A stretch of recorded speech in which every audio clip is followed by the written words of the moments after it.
Hi everybody, I'm Grace Bubeck and this is Living from Love, a live conversation with Will Pye.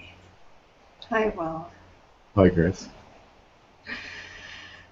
And hello to all of you who are joining us from all over the globe as per usual. Probably not quite from Australia, which is where Will Pye lives part of the time. So let me just close something down here. Sorry about that. So this is a peculiar situation. Let me just say what happened. Basically, there were some technical issues about Will joining the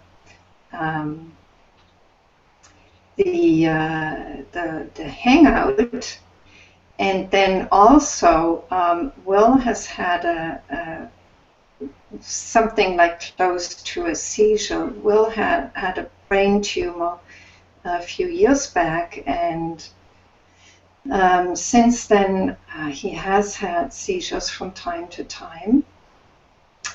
This wasn't a seizure, but he's not feeling totally, fully present as he would like to. So, yeah, go ahead.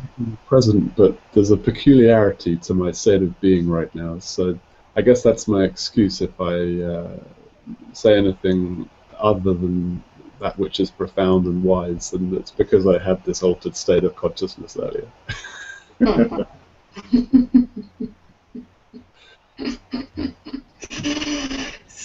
So just to say, I gave Will the option of postponing, and he said, no, it's okay, we can go ahead. And, you know, for me, this is actually a very good example of how we can be grateful for circumstances that are less than ideal. And so I think I'd just like to jump in and ask Will about what does radical gratitude mean in these very circumstances that you find yourself in right now? Well, this particular circumstance is one that I've had some practice with and indeed have opened up to and embraced previously. So having some familiarity with the precursor experience to a grand mal seizure in the past, when I've experienced that, the altered state of consciousness and the tingling in my left hand, I've been able to be fully present to that and notice the sensations arising, notice the fear arising, and to surrender that, to release that, and recognize that I don't know what's about to happen, and that whatever happens, it's welcome, because there's a trust, a surrendering to whatever is. And yeah, so it was just 2 hours ago today that I had this experience, and I was pretty sure I was going to have a seizure. It seemed very much like that was imminent, and so I practiced as I have done with these altered states previously, which was really to open up and to breathe love into my being, breathe love into my heart, and to surrender, to really say, I'm yours, as it were. So in this context, it is to open up fully to what is here. The headache, the possibility of a seizure, the possibility of death, the discomfort, and really to embrace it all. And in the embracing of it all, it becomes considerably less problematic. I haven't had a seizure since I had the surgery, and didn't have a seizure today.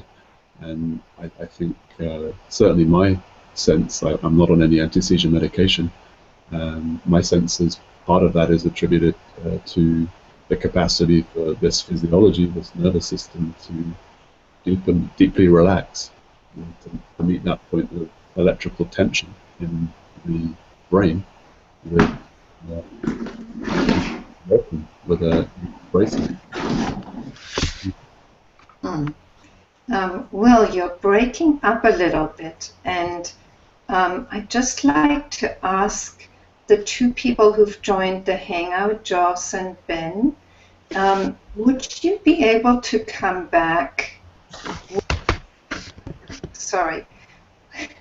Would you mind coming back when my conversation with Will has come to an end? Because it's a bit disruptive for people to come in, and I'd like to ask others too. If you want to come onto the Hangout, which is great, watch on YouTube until my conversation with Will is over, which will be in about 40 minutes time, I'd say, 45 minutes time. Thanks for that. It's just that when people keep popping in, it's disruptive, and since Will's in a bit of a fragile state, I think he'll probably appreciate having to deal with less rather than more stimulation at any one point in time.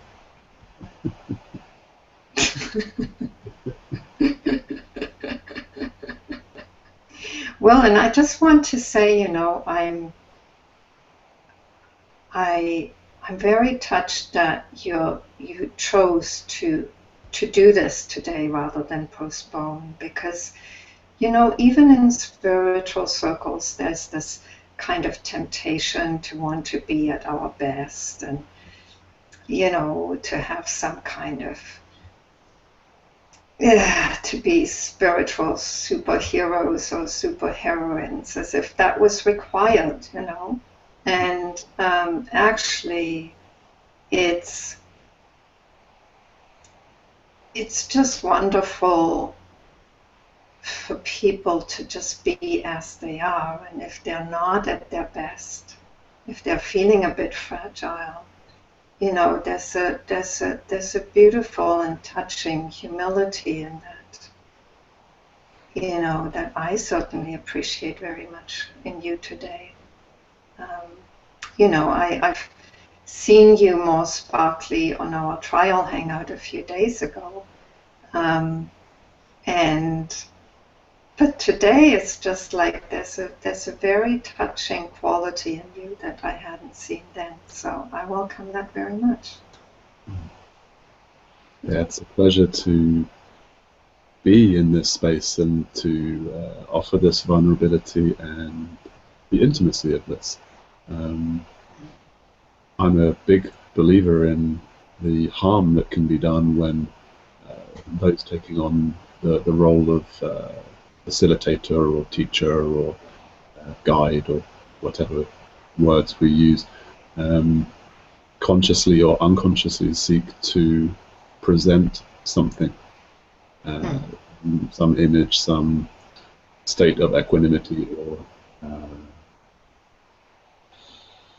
whatever it might be. And certainly I'm very keen to always be radically open and honest with what's showing up right now, whether that be my emotional content or indeed recent altered states of consciousness.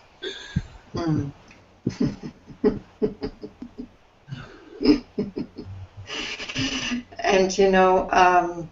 I'd just like to add to this. I mean, gratitude is not a challenge when things are wonderful. It's a challenge. It's more of a challenge when things are not so wonderful. When we're not feeling so great or so strong or so sparkly, or in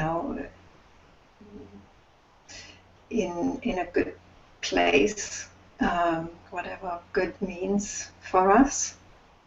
More of an opportunity as well as more of a challenge, of course. At those times where there might be any contraction or anything that would resist, what is being experienced. These are the times where we have the greatest opportunity to surrender, to fully open to this, to embrace this. So, um, yeah, it's funny how often when speaking about radical gratitude, I am given the opportunity to deepen my own practice.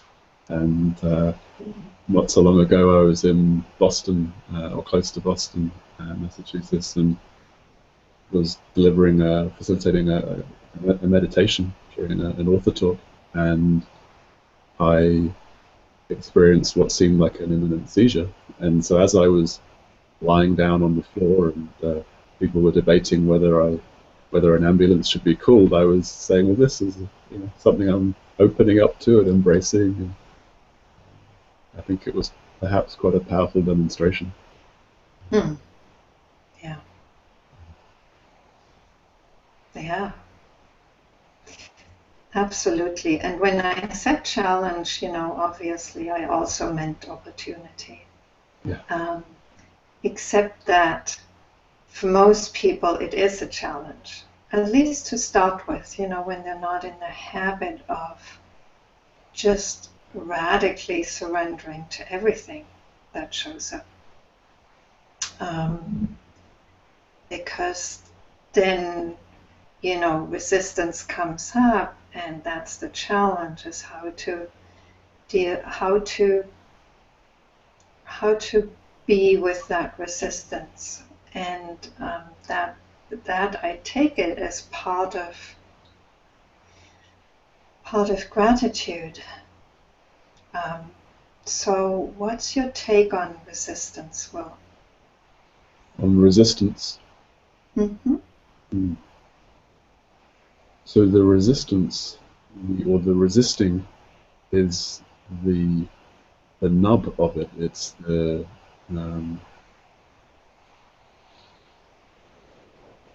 place where I suffer.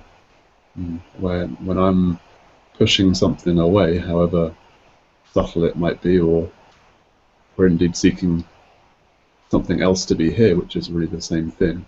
And this can be as subtle as you're wanting to have a cup of tea. Might be, these days my distractions are quite socially acceptable. The resistance itself, of course, can be embraced. To notice the contraction, or to notice that part of us that would really rather not embrace, and may have many stories as to why this is not something that can be welcomed. Mm. And so we can welcome this. So there's resistance, there's contraction, there's a part of me that would want to keep itself separate from this, and to the mistake, of course, would be to resist the resistance, to make this wrong, or wish that it were not so. Mm. So I would welcome our frailty, welcome our humanness, welcome our limited capacity, as there might be in any moment. And of course, the delight is that in the welcoming of our fragility, in the welcoming of our unwelcoming, there's an opening, there's an expansion. Mm. And I would say also that I think it's helpful to remember that resistance is to be expected when we've been in a body for a while and lived on planet Earth for a while. Resistance is the main game in town, and we're taught to resist it, and the entire systems of thought and culture are expressions of this resistance, and marketing would stimulate this resistance. So the self-compassion and the gentleness with our own whatever is showing up at any moment.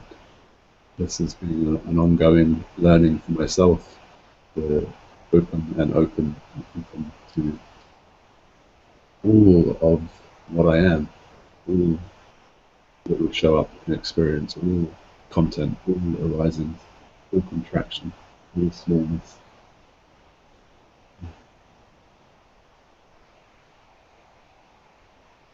Yes, it takes great humility,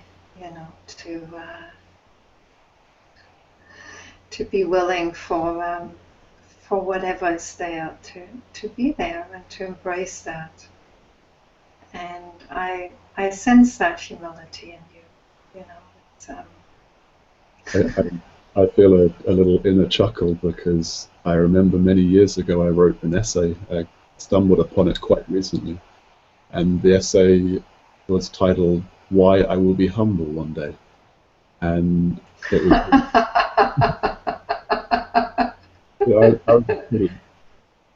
was. I still am occasionally fairly strong in my point of view, and people have suffered that over the years, and so the releasing of the need to be right, or the seeing through the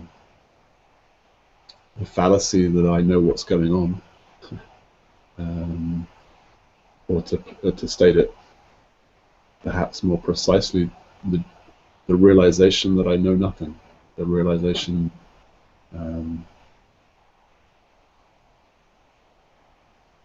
that I really have nothing to say that is accurate or true.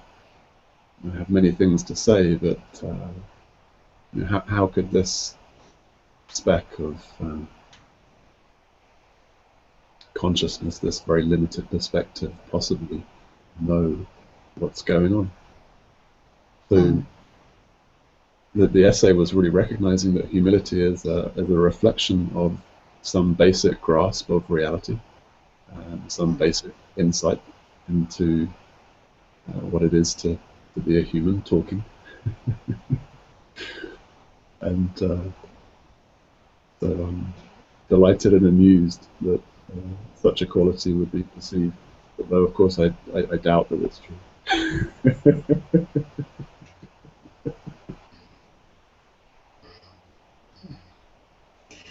Well, I'm also, this makes me chuckle because we have a kind of shared background. You were in Cambridge for your, undergraduate studies, I take it, and I was in Oxford doing a PhD. And so, when you have a conditioning in formative years of that kind of background, that kind of intellectual background, there's so much value given to knowing and Yes. to being smart, and to knowing how to argue your point, and of course it kind of brings something alive and makes something stronger in us that's all about knowing what is what and knowing what is right and what is wrong. And so to let go of that conditioning is actually quite a feast. Quite a feat. And a feast. To be clear, I didn't need to go to Cambridge to develop a conditioned sort of self-righteousness or sense of knowing something. I went to school in Cambridge, but school in the sense that we use it in England up until I was 18. Okay. I went to university in Bristol in the UK. But sorry, I got that wrong. But the point being, it just, especially when there is I don't know, a kind of predisposition to want to be right. It's really kind of anchored and put into place by university, by studying being in that kind of intellectual atmosphere. Yes.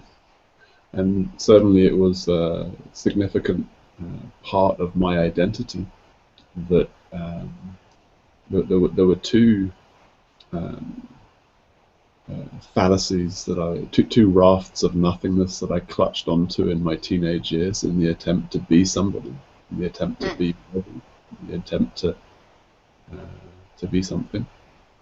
One was that I was intelligent, and the other was that I was good with women. And the two identities have been fully explored and fully released. I no longer believe either to be true.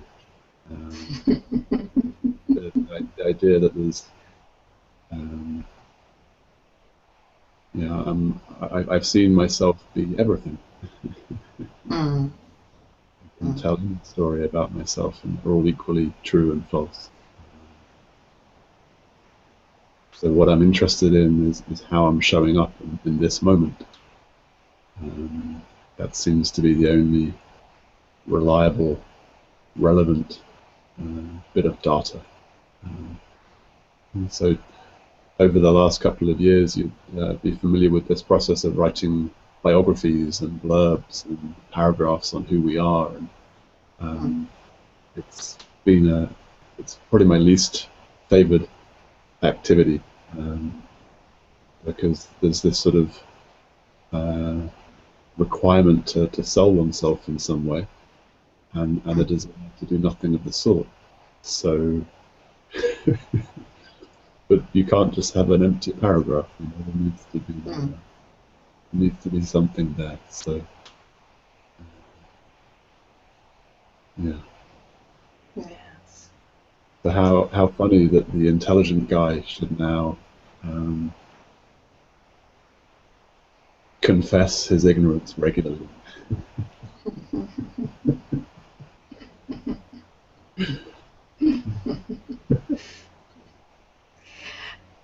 Yes. And personally, I have to say, I still have. It's still a challenge for me too. It's still not obvious how to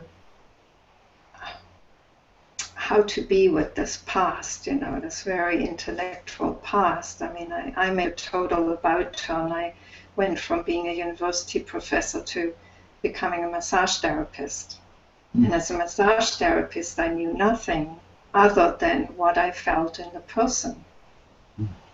So, my sense of knowing just got completely kind of abandoned.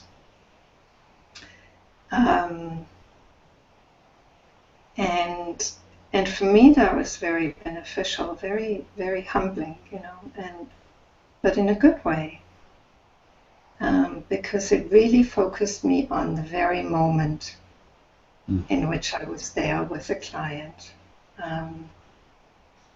And I didn't trust the knowing that came in the moment, which was, of a much more intuitive, much more felt kind. It took me a long time to trust that. But that's what brought me right into the moment in a certain way at the time. To offer an intellectualization of that process you described, knowingly, this seems to me to be representative of a movement in consciousness that is happening collectively, and certainly many of us have experienced as individuals, to have this sort of coming down from the head into the heart, and to be feeling more and knowing more, whilst also still reasoning.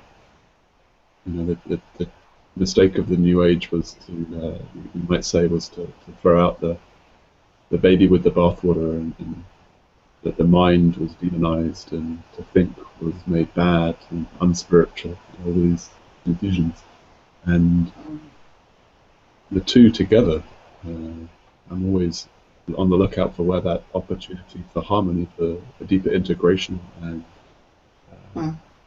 yeah, so to be fully present in our knowing, in our felt sense, and to have the tool, have the capacity to reason and to think critically. Mm. Um, Clearly, it seems the two together is the preferred way of engaging with reality. Mm. Mm. Yes, I'm wondering, for me, the two came together beautifully for the first time when I was writing my book, which is still not published, um, but it will eventually. Um, and it was interesting because it was a process of just sitting down and allowing the writing to happen. And the the mind that is quite sharp from that past, teaching philosophy, um, just was of service to that writing, in the sense that it knew when something was well written and clearly written, and when something needed more kind of, needed some kind of editing or revision. And it felt very, for me, it felt very healing to actually do this, to be in this, because it was, for the first time, the mind came in a way that I could recognize. That it used to do, but it served a purpose that was not in itself. It just kind of happened in the moment. It wasn't a premeditated kind of process. Yeah, the writing experience is probably a perfect example. I think, as you point to there, the best writing that I have experienced is when there's a natural flow, and it's um, there's a different part of the nervous system is engaged than with editing, Yeah. which is a far more painful process, as I experience it, and requires the left brain to be more fully engaged. Um, and certainly, I'm aware with my book Blessed with a Brain Tumor that it's got a little too much head in there for my liking. And the book will be Radical Gratitude, and I'm looking forward to that being a deepening and an evolving, a more deeply heartfelt expression. Um, that's gonna, yeah.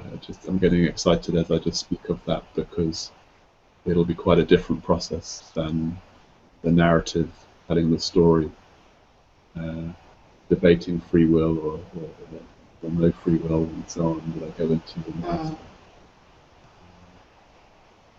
But I do love ideas. Yeah. Love the philosophy. Sorry, go ahead. I was just saying I do love philosophy. I love ideas. Mhm.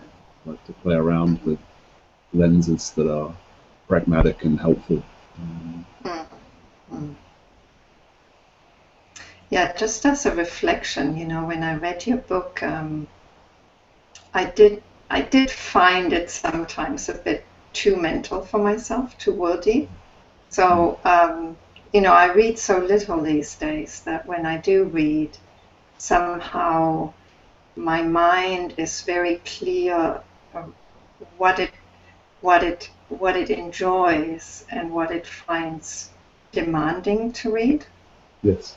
And I notice that things get demanding when the writing is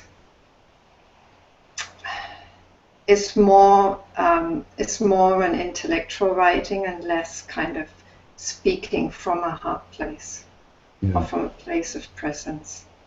Yeah. Um, so that was my experience of your book. So I look forward to the Radical Gratitude book.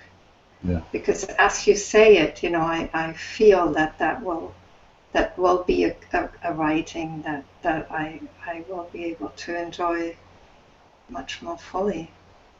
And it's interesting. The Blessed With, of course, was the book that I was able to write at the time, and only quite recently have I felt that I'm just about ready to, or the timing is just about right to sit down and write Radical Gratitude. And part of that is to do with recognizing what's required to write the book that I want to write, the depth of presence and the stability of that presence, and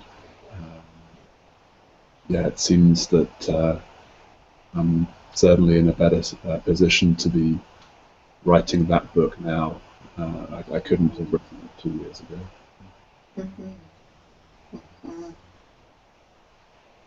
Yeah, it's so interesting. One of my favorite topics is these days, just because I don't know, I just keep wanting to say things about that. So here we go. It's a reflection on, the kind of deepening into the heart that happens, either as part of an awakening or after awakening. It doesn't really matter, it seems.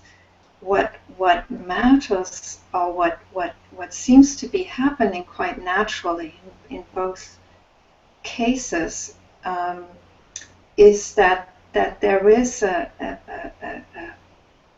somehow the mind bows more and more to the heart, and it kind of lets go into the knowing of the heart, or the presence of the heart, and it comes to be an instrument of expressing that, rather than something that's disconnected and taking off on its own. And so what you're saying is, like about your first book, which actually I'm sorry, I didn't introduce you even. I was so in the situation that I forgot your introduction. So Will wrote a book called Blessed with a Brain Tumor. And I've forgotten the subtitle, which you can add. And it's really about his experience of having a brain tumor, and how he lived that, and I guess the kind of teaching that came out of that experience for him. And maybe you want to say something about that, and also comment on what I said about the mind and the heart. So the subtitle is Realizing It's All Gift and Learning to Receive, which is a deeply meaningful sentence for my own experience. And the healing journey has very much been around learning to receive, actually allowing love to be absorbed, received, noticed. And just recently, it's been heightened over the last 6 to 9 months, but really the last couple of years. The process within me has been centered around this opening of the heart, opening up to more and more pain, more and more subtle layers of pain, and not running away. And it's, you can think of more fun ways to spend time, but there's a knowing that this is very necessary and very important work. Allow everything to be felt, to be held, to be allowed, and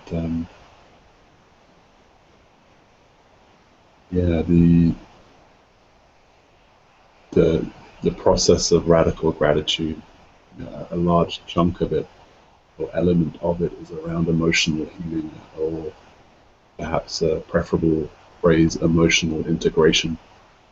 allowing the emotional body to come into presence, to come into awareness, and to be held in this loving presence, rather than pushed away or suppressed or expressed or escaped.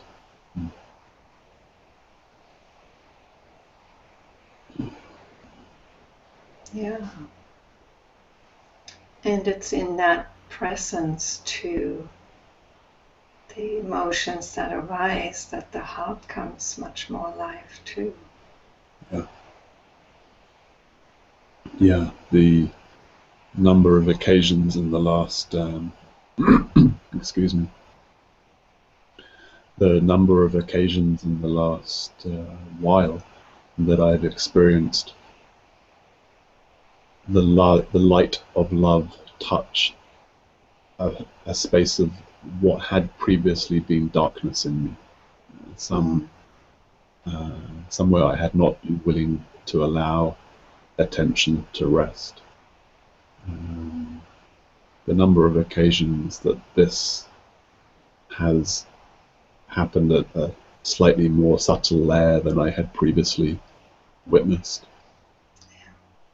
and what that gives to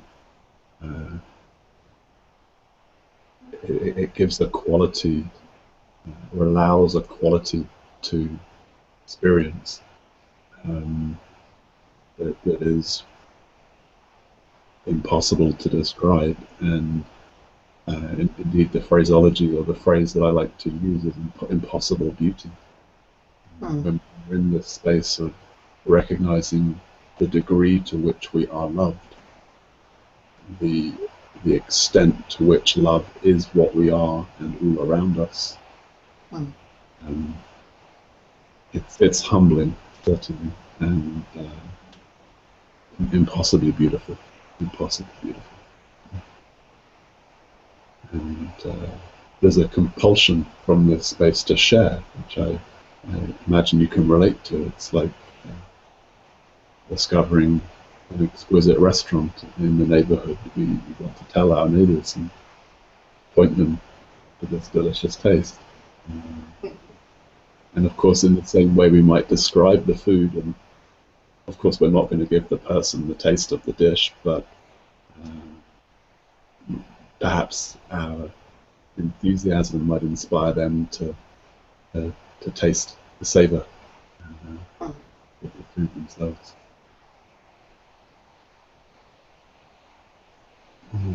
Yes, that's a great way of describing it. And I certainly, my own path was different in that for me the emotional healing came years before I even opened to anything spiritual, because I was so closed spiritually.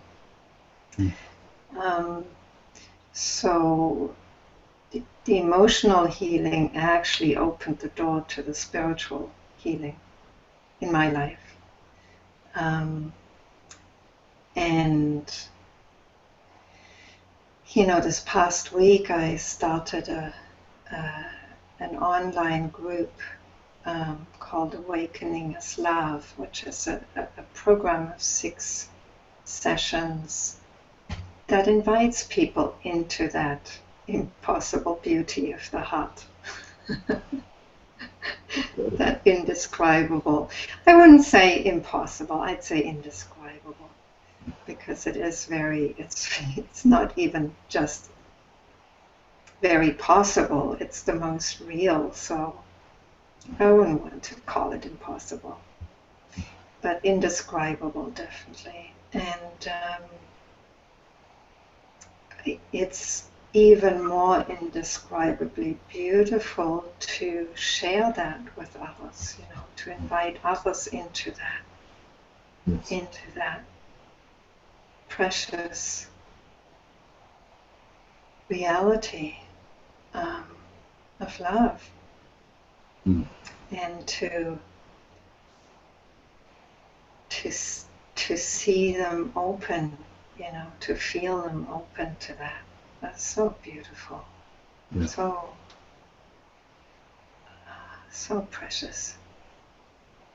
Yeah, to be offering such service, or to be doing such work, as we might call it, is overwhelmingly wonderful. It's really such a privilege and such an honor, and I'm here in your online class. I'm starting one myself on the 7th of March next week, which I'm really thrilled to be doing. It will be 4:30 in Melbourne, Australia, and 9:30. So that's 4:30 on Saturdays in Melbourne, Australia, and 9:30 in the evening in Pacific Standard Time. So they're the two places in the world where it's a reasonable time to join. Unless my friends in the UK would like to be up at 5:30, as I will be.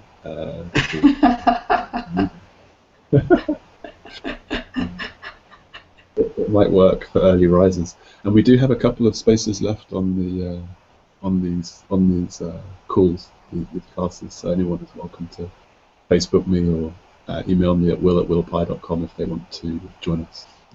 Mm-hmm. Yeah. And yeah, there's nothing more delightful than to witness awakening, to witness healing, to see people come home to themselves. Yeah, I just feel some emotion arising as I think of this. Just to be aware of the preciousness, the sacredness of such work. And the word work is misleading, because it is a joy. It is, and it's a necessity as well. I couldn't not do it. To go from business owner to the work that I'm doing these days has not made any sense financially. I trust it will work itself out in that regard, but I couldn't not do it. And the diagnosis of a life-threatening condition provides a certain impetus to get on with doing what is most important now, rather than in 6 months or 5 years.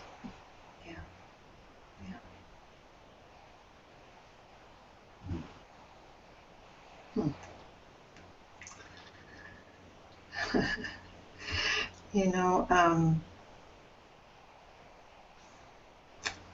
there's a gratitude,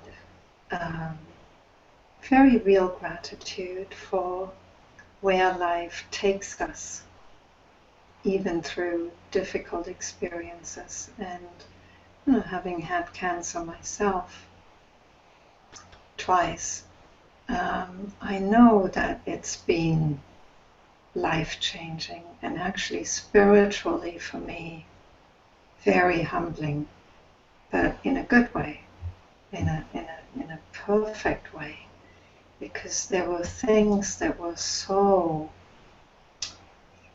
that were still so ingrained in terms of my mental conditioning. Like being in alternative healing and having worked in alternative healing for years, it was, the alternative healing scene, and then there was the medical system. And as far as I was concerned, I had nothing to do with the medical system. And I didn't want anything to do with it. And so I tried alternative healing, and it didn't work. The tumor grew. And at some point I knew I needed to at least accept surgery from the medical system. And that just undid something so basic in me, to actually really accept help from doctors. It was huge for me and so beneficial. That's really funny. Sorry? That's really funny. It was a very similar thing for myself when I was diagnosed. I was I laugh at the complacency and perhaps the arrogance with which I was certain I would. Uh, Yes. I'd sort the tumor in no time, and Mm. my brain would be back to normal health, and so when that proved to be unsuccessful ultimately, when the tumor Mm. was starting to shift, and I decided to have surgery, there was a huge surrender in that. It Yes. was a wonderfully humbling process.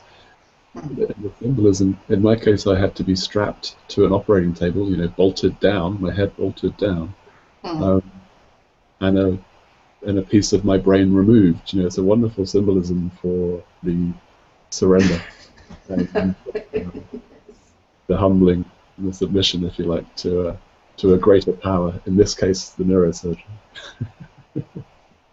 Yes. Yes. I mean, preparing and going into surgery is I mean, it just is very good for letting go of control. Whatever tendencies are still there of wanting to control things. And, it's like there's no control there. It's out of our hands and it's perfect. Yeah. This is a large, this realization is a large piece of radical gratitude, of course. It's to recognize that we don't know whether something is good or bad for us. We don't know whether it serves us or not. That's what my experience shows me. And the fallacy of dividing experience or the world into good and bad, Mm. this can be seen through as entirely um, a fabrication built Mm. on shoddy foundations. Um, and what radical gratitude would seek to share, or what I try and share with people, is that it is the ultimate safety and perfection of being, of everything. That actually nothing can go wrong. Really deeply, things can go completely wrong, but in a really fundamental sense. Um, and so for me, we touched earlier on how the experience of the physiology apparently being about to cease, Mm. um, providing a wonderful practice opportunity to see how well that realization is integrated in this moment. Am I receptive to life in this moment, or is there that little residual movement to control, that little Yes. movement to steer things as if I could? Um, and hopefully others are not quite as stubborn as me and may not need a brain tumor or a imminent possible seizure to facilitate these openings. But in all seriousness, it seems to me that life gives us precisely what we need, Yes. precisely what we need, and if we're experiencing it, then of course we need it. Mm. If it's happening, then it should be happening. Yes. Absolutely. I mean, whether you put that in terms of trusting life to bring you whatever it is that you need, or whether you put it in terms of gratitude for getting exactly what you're getting, but the experience is more and more that when the mental knowing better falls away, knowing better whether this is good or not good, basically second guessing what life does put on the table for us. When that falls away, then really there can only be gratitude, and there can be just a deepening of surrender you know, to what is, Yeah. and a letting go of any remnants of, you know, wanting to resist what is there, because, you know, the resistance will probably come up or not come up, who knows, but when it comes up, it can always be let go of, and then what is perfect.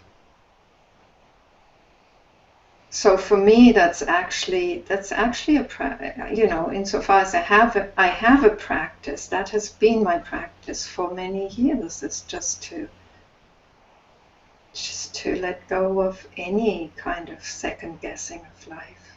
You know, just embracing it as it is. Yeah, it's a practice that continues for me, and particularly around emotional content. That's where there's been some residual um, places that I didn't want to go, or a self that would not want to touch that, and that's been a hugely challenging process to open and open and open and open and open, but also a profoundly rewarding one as well. Yeah. I'm sure if I knew now, or if I knew 5 years ago what I know now, I could get it done in 6 months rather than 6 years. But of course, only the mind would want to have it happen on a particular timetable, to heal more efficiently and more quickly.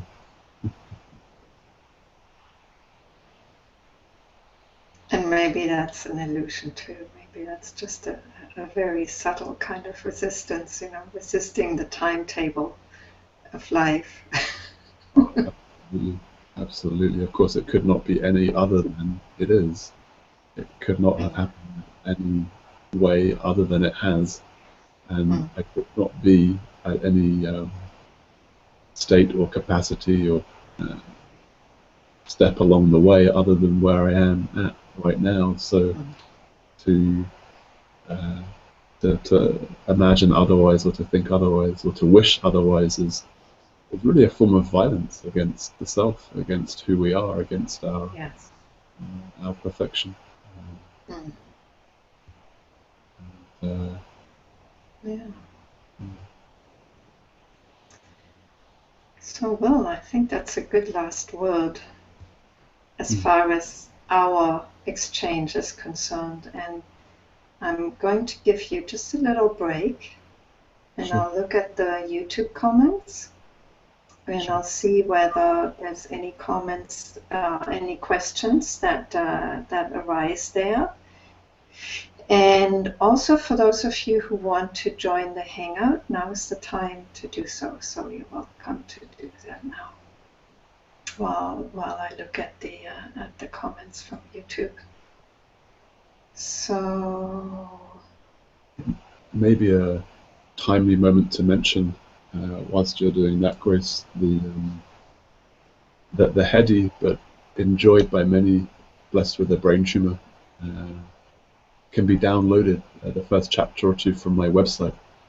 So anyone that's listening that wants to get a sense as to whether the book resonates with them, whether it's a book they want to read, they can download that for free on willpie.com. They'll also find information about my coaching one-on-one services there. I do currently have availability in these areas as well. yeah, And great. there's also a radical gratitude Facebook group that all are welcome to join and share their own inspiration and insight and truth. It's designed to explore imperturbable peace, causeless joy, and unconditional love. And if that appeals, then people are very welcome to join us.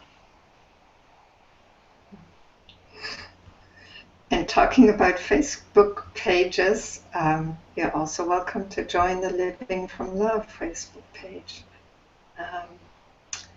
So yeah, so let me just come to the YouTube comments. So, hi Gail from BC, Canada, British Columbia, Canada. Hi Michiel from the Netherlands. Hi to Wendy from Canada also. I wonder if that's the Michiel that I know in the Netherlands.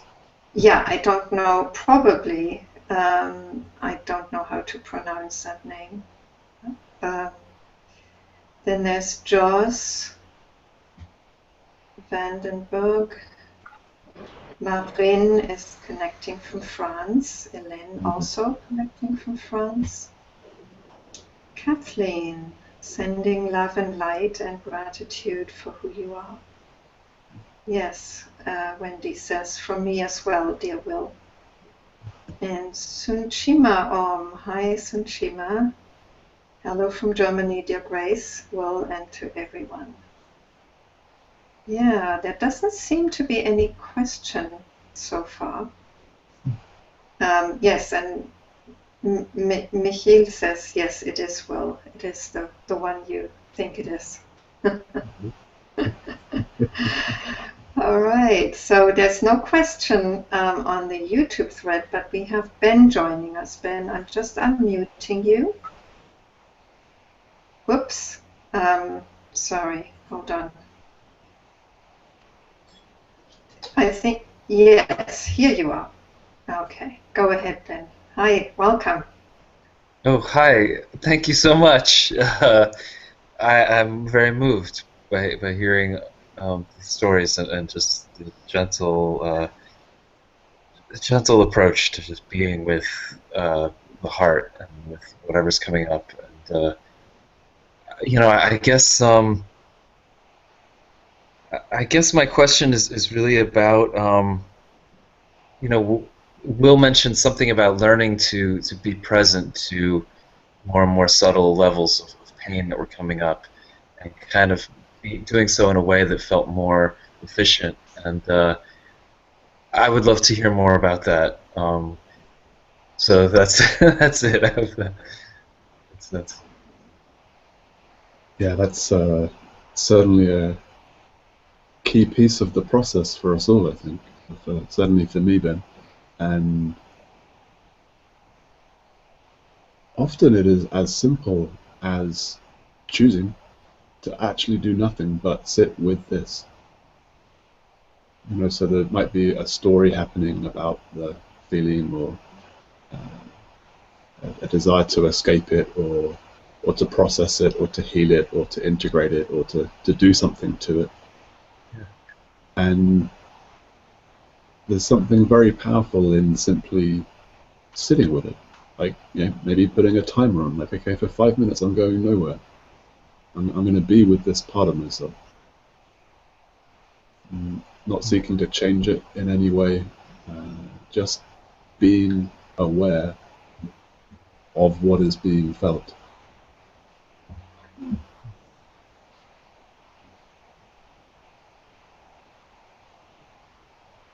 Thank you. Yeah. Do you see a place for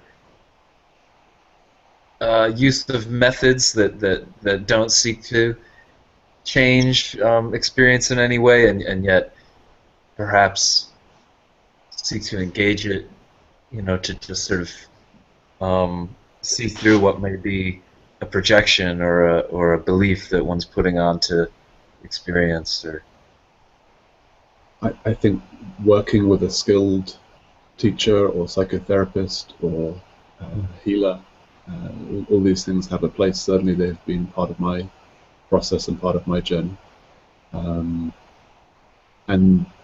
I would recommend, there's a wonderful book called The Presence Process that for me articulates this so wonderfully well. It's by Michael Brown.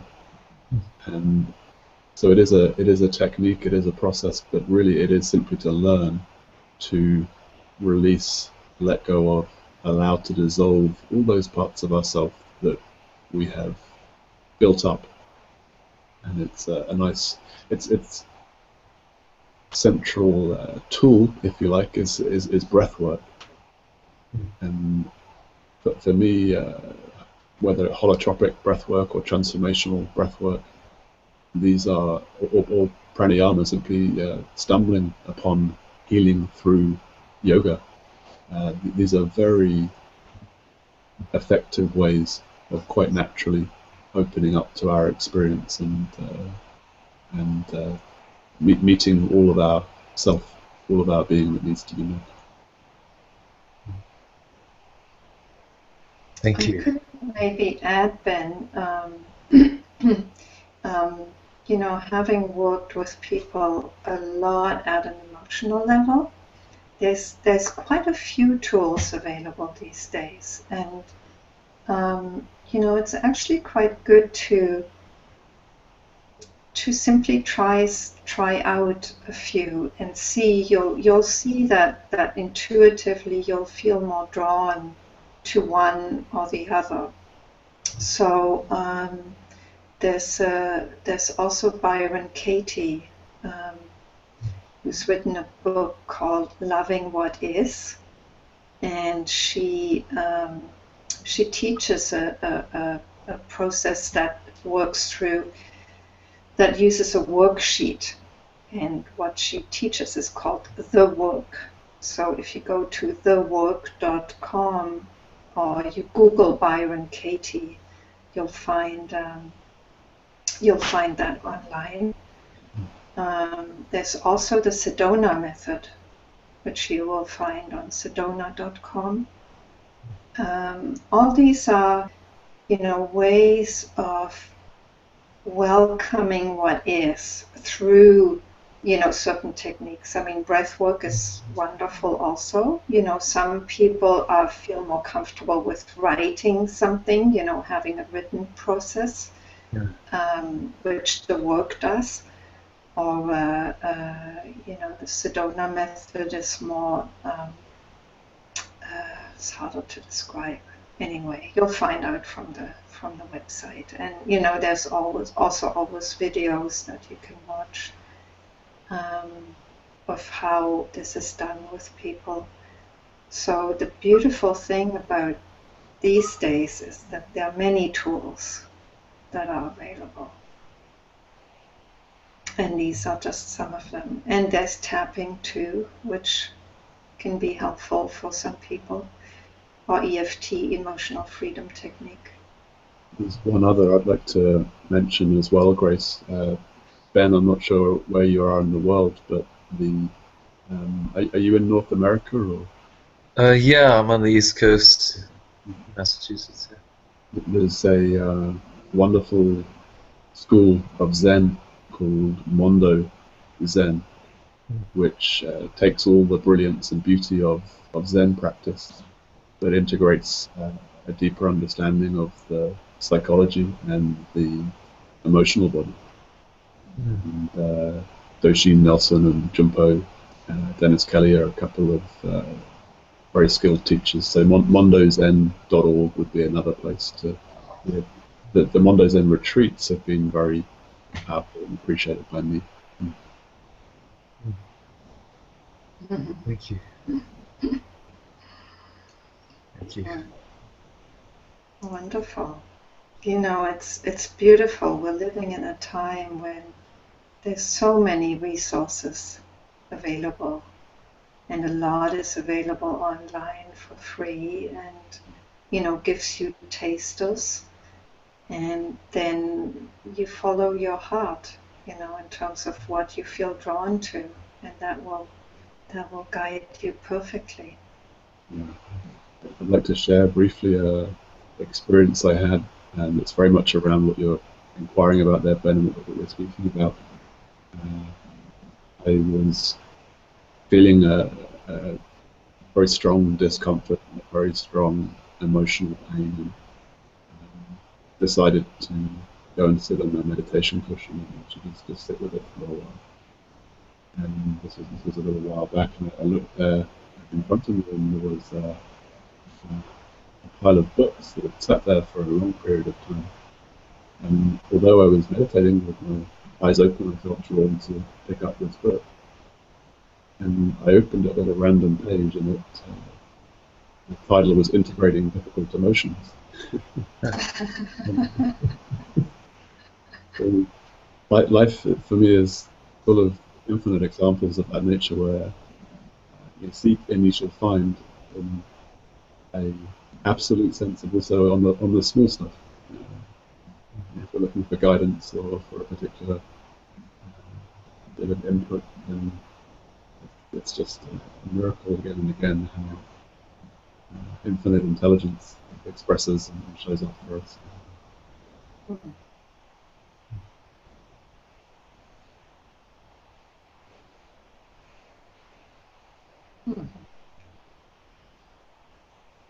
Do you want to comment on that, Ben?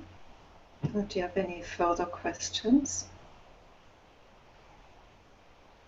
I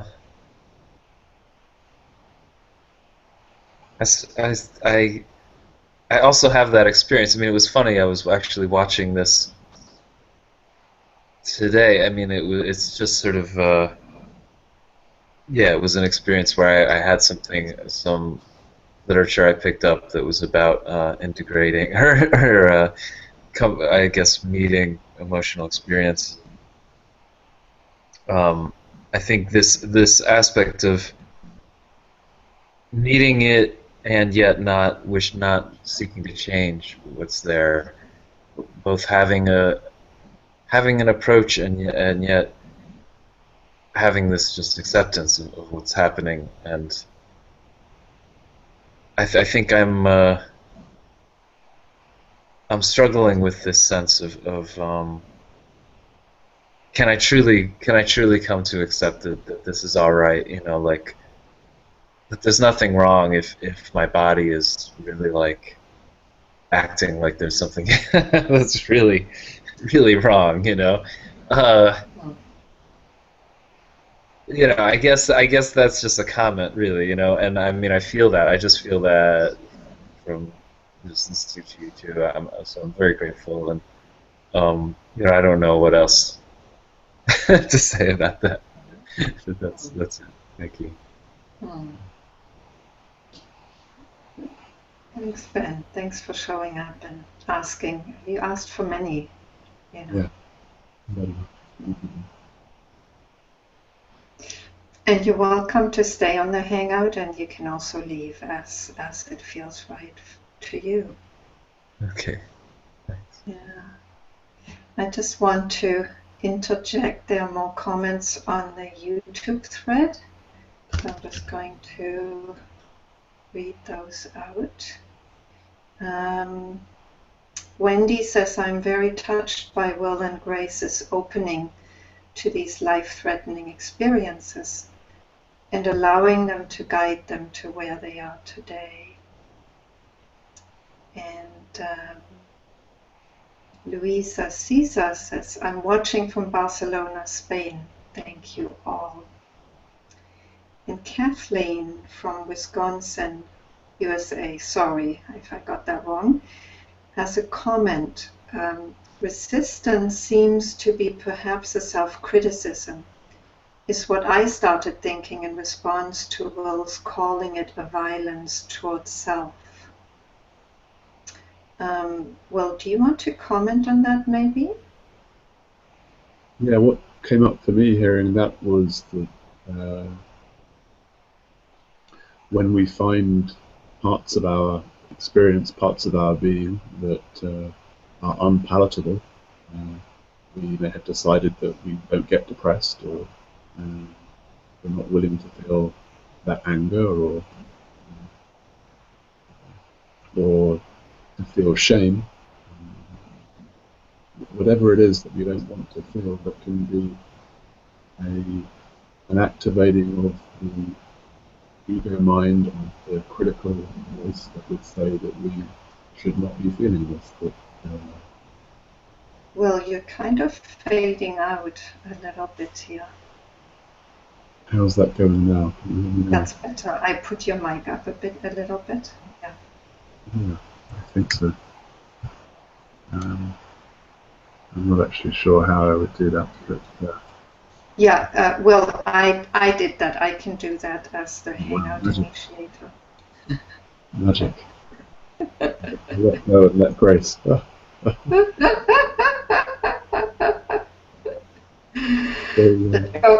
go and let Google.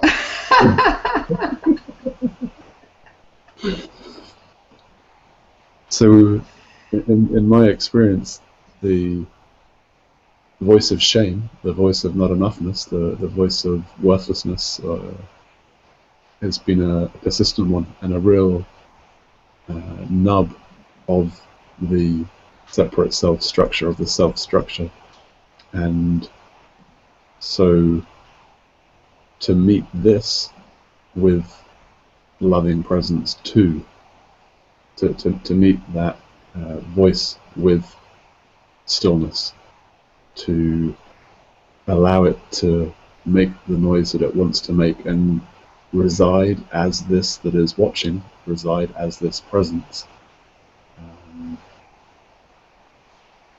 Yeah, so certainly the comment resonates with me and seems true to me. And thus the process is one of self-love, and for me this is very simply to love every single part of our experience, particularly those elements that we would find unlovable. Those sort of child voices that might show up and we would seek to push away, to welcome them in and reassure them simply through loving presence, simply through this awareness. There is something incredibly powerful about doing nothing, about this simply holding space, bringing presence to what's here.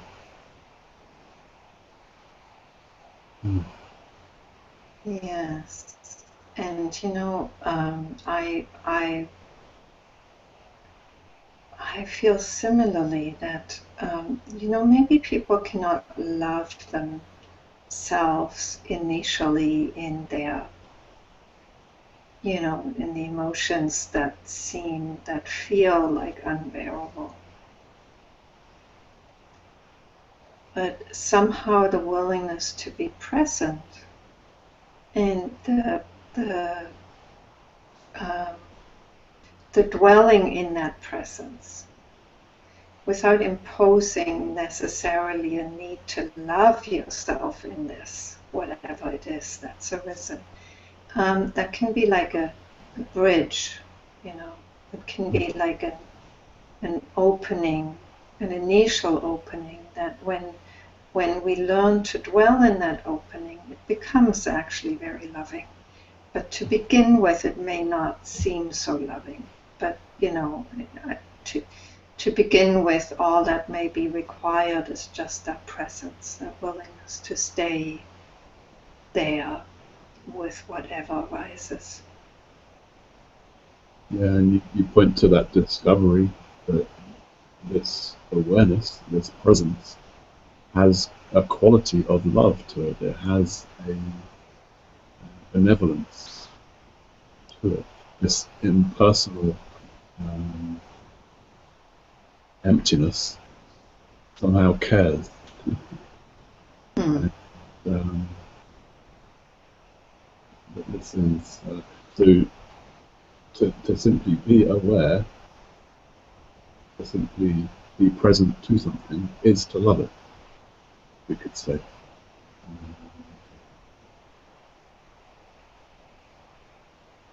We experience this, I think, when we're in conversation and someone is fully present with us. They actually are listening to what is being said rather than waiting to reply. And it's a very different quality of experience than what typically is it's called conversation, and we're actually fully there for something. Yes. Well, you're fading a little bit again. Your voice gets very faint. But I think people heard what you said. And I'd just like to add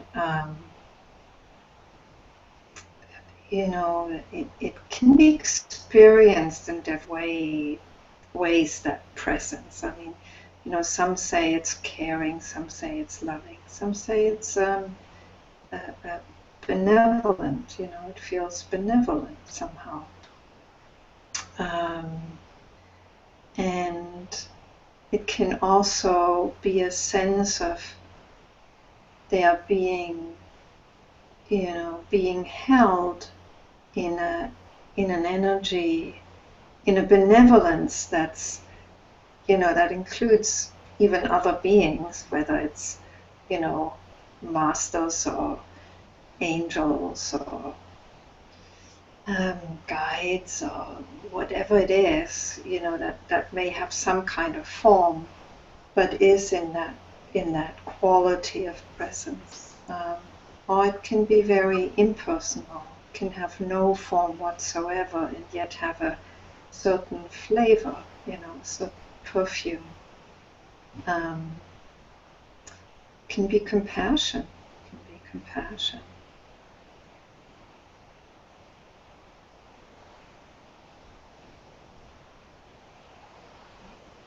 Do you want to comment on that? Only to wholeheartedly agree. In deep meditation, there's a complete emptiness, a complete nothingness. And some people would emphasize this, would point back to this. In my experience, or my predilection or my bias, for whatever reason, I tend to draw attention to a quality that is experienced, which is love.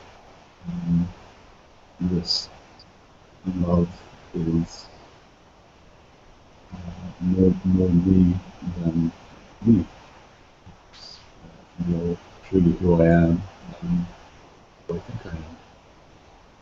And so it's this wonderful paradox of impersonal presence that seems to care about this individual, seems to want it to evolve and expand, experience greater joy and less suffering.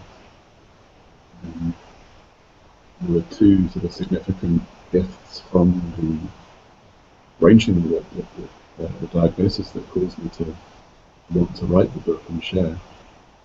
One was the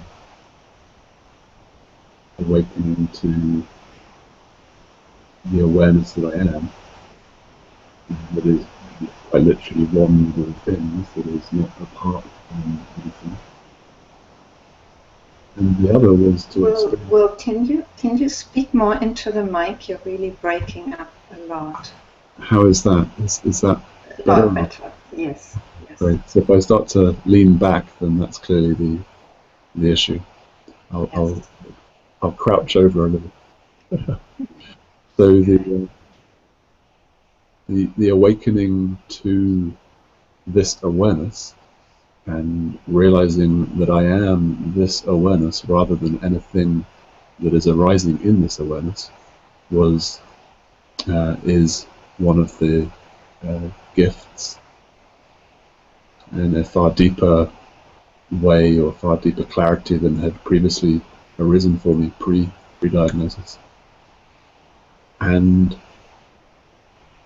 another gift was for Will Pye to experience his okayness, to experience the love, to receive the love. So to let that love in to my psychology, to let love into my mental body, my emotional body. That's exquisite. That's what I seek to point to and share and facilitate through the radical gratitude workshops that I do and the retreats that I do, is to invite people to experience these truths. apparently contradictory, that we are emptiness, that we are impersonal presence, and that we are, as an individual, loved. I think these are two very important messages to bring out into the world. And it's a great honor to be exploring this with groups. Yeah. So, Will, my sense is that maybe also you're fading because it's time to end this this event. For those of you who haven't been there from the beginning, Will has had some kind of altered state before and is still in that kind of state a little bit at this point. So his energy levels are obviously affected, and I think it's a matter of kindness and compassion also to let him go when his energy is fading. I'll receive that love and with great gratitude. Yes. You're very welcome. I get to be a little bit maternal, I like that. I like it too.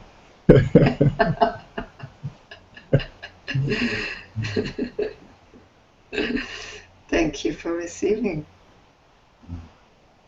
So I just want to read out 2 comments to you, Will, that seem relevant still. Can't remember what your name is. Oh, Gail from BC says, thanks for saying doctors, pills, and surgery are the same as self-healing. No separation. That's obviously been meaningful to her.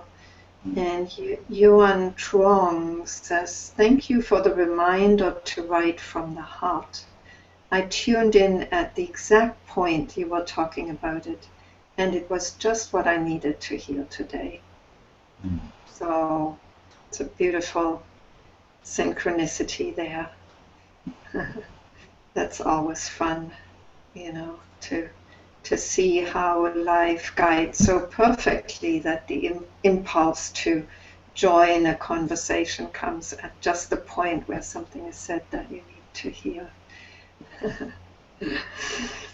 So let me just thank you again, Will, for joining us, even though you were in a less than perfectly present state today and perfect energy today. My sense is it's made for a very open and intimate conversation, and I certainly appreciated that very much. So thank you to you. Well, do you want to say anything to people before we close?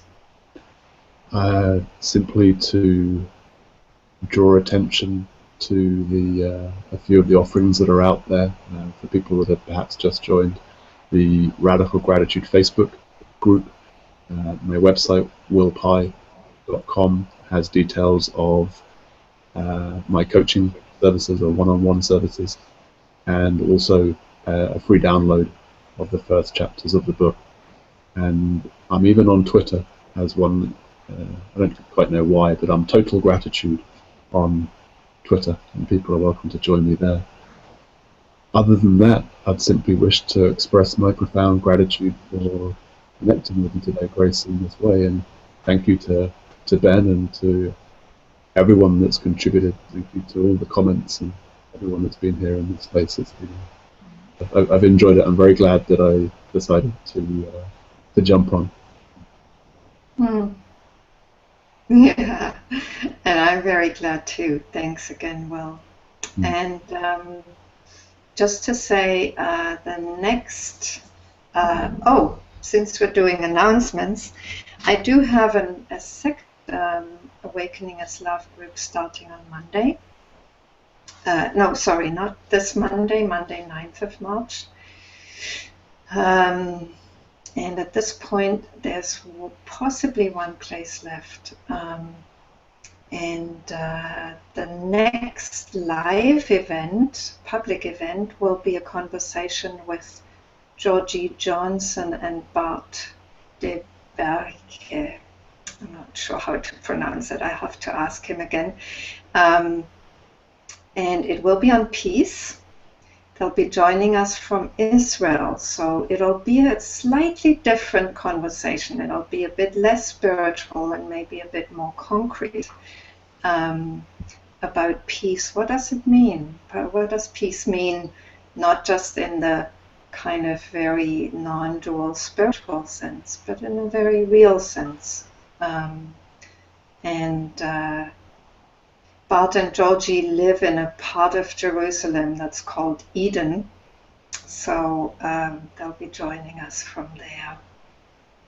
And it'll be also the evening before elections in Israel, so it'll be a politically quite vibrant time for them to be joining us. So if that speaks to you, join us then.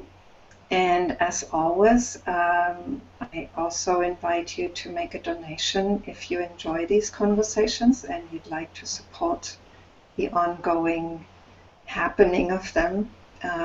Donations are very gratefully received on the website livingfromlove.com, living-from-love.com.